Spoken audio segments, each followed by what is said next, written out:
इम्तियाज़ साहब, इनफैक्ट 57 इस्लामी ममालिक पाकिस्तान की इस इनिशिएटिव को वेलकम कर रहे हैं और लगता यही है कि वो सेम पेज पे ही होंगे।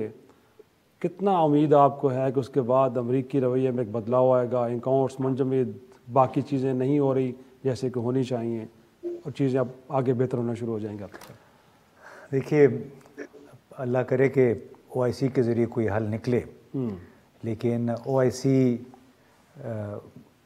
एक मुर्दा घोड़ा रहा है अब तक। सही। और अफ़गानिस्तान के हवाले से जो कॉन्फ्रेंस होने जा रही है, अहमियत उसकी इतनी ज़रूर है कि यहाँ पे सिर्फ इस बड़े इस्लामी ममालिक ही नहीं बल्कि यूरोपियन यूनियन, अमेरिका नहीं, अमेरिका के अलावा, अच्छा आ तो सब रहे हैं, लेकिन उसमें एक दो मुख्तलिफ सोचों के साथ आ रहे हैं। अमेरिका तो अपनी दाखिली सियासत की वजह से और उनके अपने जो वजारत इंसाफ है उसकी वजह से कुछ फंसा हुआ है टेक्निकलिटीज़ में। यूरोपियन यूनियन वाले जो बड़े ममालिक हैं वो अब चाह रहे हैं कि किस तरीके से अफ़गानिस्तान में गवर्नेंस के कोलैप्स को बचाया जाए। वो ये सोच रहे हैं कि किस तरह हम रीब्रांडिंग करें, रीलेबलिंग करें ह्यूमैनिटेरियन असिस्टेंस की अफ़गानिस्तान के लिए, जो पहले उन्होंने 1 अरब यूरो का ऐलान तो किया हुआ है।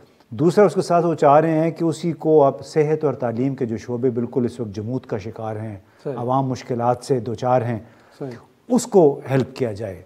अगर वो सोच यहाँ पे गालिब आ जाती है OIC की कॉन्फ्रेंस के दौरान, क्योंकि तमाम बड़े मुल्कों के नुमाइंदे इसमें आ रहे हैं, फिर इसकी बड़ी अहमियत होगी।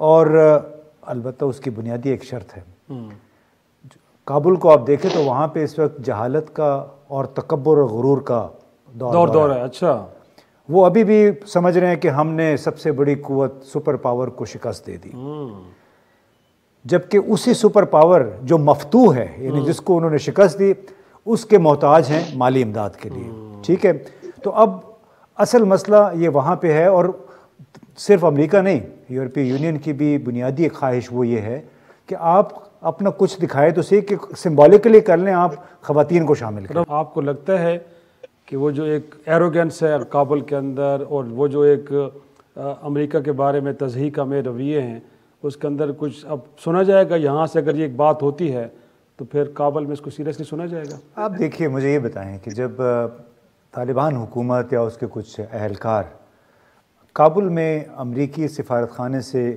की और वजारत सेहत की दीवारें जुड़ी हुई हैं, और वो अपनी साइड पे तमाम दीवार पे चूना करके उस पे ये लिख दें कि डाउन विद अमेरिका, हमने अल्लाह ताला के फजल करम से या शैतान को मार भगाया है। अब उसी मुल्क के नुमाइंदों से आप कह रहे हैं क़यादत से कि आप हमारे फंड्स रिलीज़ करें। इस तरह तो नहीं होता, थोड़ा बहुत आपको डिप्लोमेटिकली फिर चलना पड़ता है। और दूसरी सबसे बड़ी बात जिसके लिए तालिबान को मेहनत करनी पड़ेगी, वो एक बड़ी बुनियादी सी बात है, जिसकी वजह से कोई भी मुल्क बराह रास्त, इवन जर्मनी में भी को 500 मिलियन यूरो उनके मुंजमद हुए हैं अफ़गान हुकूमत के, अफ़गानिस्तान के। सबसे बड़ी रुकावट है कि अक़वाम मुत्तहिदा की नज़र में, अमेरिका, हत्ता कि रूस और चीन की नज़र में तालिबान अभी भी एक दहशतगर्द गिरोह है। उनकी डेजिग्नेशन एक टेक्निकल और लीगल इशू है। जब तक वो ख़त्म नहीं होता, तालिबान उल्टे भी हो जाएंगे, उनके वो फंड्स भी रिलीज़ नहीं होंगे और उनको रिकग्नाइज़ भी नहीं किया जाएगा। ये थोड़ी सी समझने की बात है, लोग यहाँ पे जज्बाती हो जाते हैं, लेकिन ये सोचना पड़ेगा कि एक तरफ आप अभी भी डेजिग्नेटेड है इंटरनेशनल, ज़ाहिर है इंटरनेशनल ऑर्डर के तहत तो आपको रहना है, इंटरनेशनली आप डेजिग्नेटेड है एज टेररिस्ट, डोमेस्टिकली आप मांग रहे हैं उनसे मदद और उनको दिखा रहे हैं आंखें। ये कहाँ होता है दुनिया में, चाहे वो मुल्क हों, चाहे अफराद हों, कम्युनिटीज़ हों, कबाइल हों। अयाज वज़ीर साहब को पता है कि क्या जो पश्तून कबाइल हैं एक दूसरे को धमकियाँ दे के दूसरे से कोई कंसेशन हासिल कर सकते हैं? उस पर जरगा होता है, जरगा में कुछ लोग कुछ दो की बुनियाद पे बात होती है। यही काम जब तक तालिबान नहीं करेंगे, उनके सर पे ये टेररिस्ट डेजिग्नेशन जो है वो लटकी। इसलिए OIC में अगर कोई कामयाबी हासिल करनी है तो इन तमाम मुल्कों को मिल के सबसे पहले अक़वाम मुत्तहिदा में मूव करना होगा कि इनकी टेररिस्ट डेजिग्नेशन ख़त्म करें ताकि वो हल हो। अब वो उसमें अमेरिका सरकार कितनी मदद करता है वो अभी देखने वाली बात है। साहब, इनफैक्ट फिर लगता है कि पाकिस्तान को भी अपने नैरेटिव के अंदर बदलाव लाना चाहिए। अभी तक तो हम पूरी दुनिया को कह रहे हैं कि अफ़गानिस्तान को तनहा न छोड़ें, अफ़गानिस्तान को तनहा छोड़ना बड़ा ख़तरनाक होगा, बट बात तो सर ये है कि ख़ुद अफ़गानों को भी हमने थोड़ा सा बताना है कि आपको क्या करना है। तो नैरेटिव तो हमारा कुछ अदरवाइज है सर। देखिए, मेरा ख्याल है अगर गुज़िश्ता 2 दिनों के डेवलपमेंट्स देखें इस्लामाबाद के अंदर, तो ऐसे लगता है कि न सिर्फ दूसरे मुल्कों के साथ साथ पाकिस्तान का भी एक ही मुतालबा है, और वो ये कि ख़वातीन और वसीउल बुनियाद हुकूमत के मामले पे तालिबान को अपनी ज़िद छोड़नी होगी। उसके बग़ैर बड़ा मुश्किल होगा। पाकिस्तान जितनी मर्ज़ी एडवोकेसी कर ले, OIC जितनी मर्ज़ी बात कर ले, जब तक बड़े सरकार अमेरिका सरकार नहीं मानेगी उस वक्त तक कुछ नहीं हो सकता। लिहाजा ये ऐसा मुतालबा है जिस पे पाकिस्तान को भी, और लगता है कि अब पाकिस्तान के रवैये में भी कुछ सख्ती आ रही है शद्दोमत के साथ। वो मैसेजिंग वो ये कर रहे हैं कि जब तक इन 2 उमूर पे तब्दीली नहीं करेंगे फिर तवक्को ना रखें।